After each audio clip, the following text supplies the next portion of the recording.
Vous êtes connecté sur monclasseurdemaths.fr et dans cette vidéo, nous allons apprendre à calculer la norme d'un vecteur.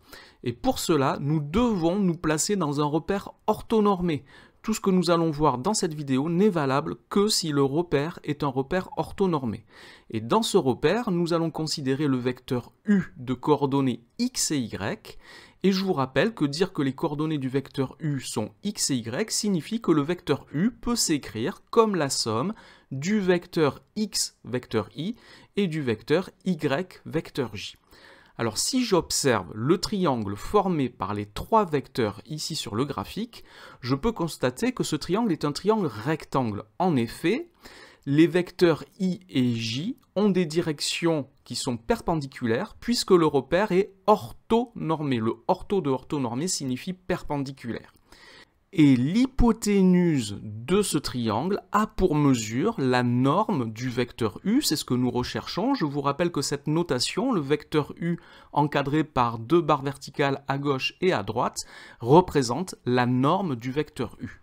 Les deux autres côtés de ce triangle ont pour mesure respective valeur absolue de x et valeur absolue de y.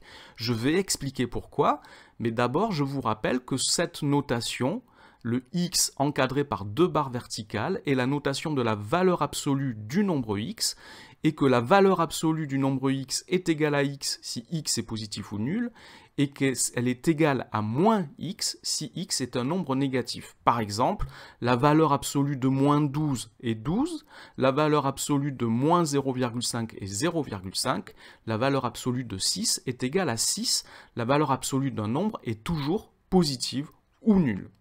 Maintenant, pourquoi est-ce que la norme du vecteur xi est égale à la valeur absolue de x? Je peux écrire par définition du produit d'un vecteur par un nombre que la norme du vecteur xi est égale à la valeur absolue de x multipliée par la norme du vecteur i.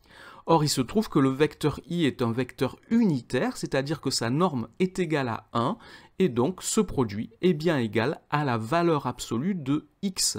De la même façon, j'ai trouvé que la norme du vecteur yj est égale à la valeur absolue de y. Alors maintenant, j'ai un triangle rectangle, je peux donc appliquer le théorème de Pythagore et écrire l'égalité de Pythagore qui est donc vérifiée.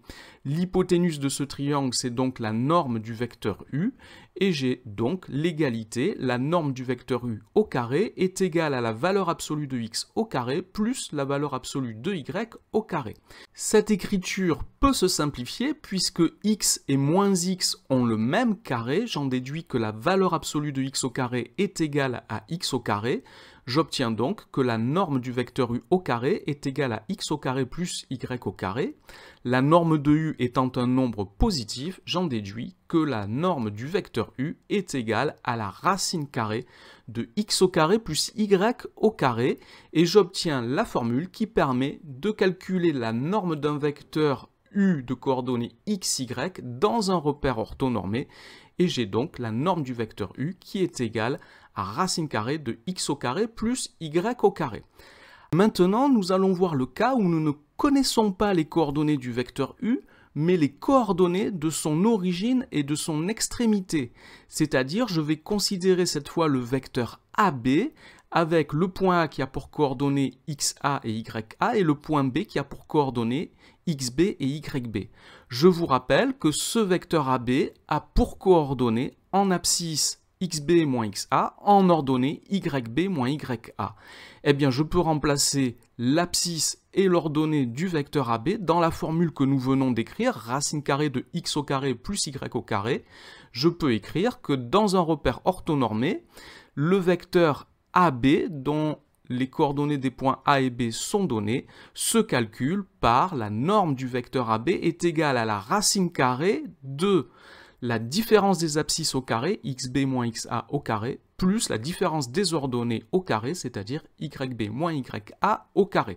C'est donc la même formule, j'ai juste remplacé x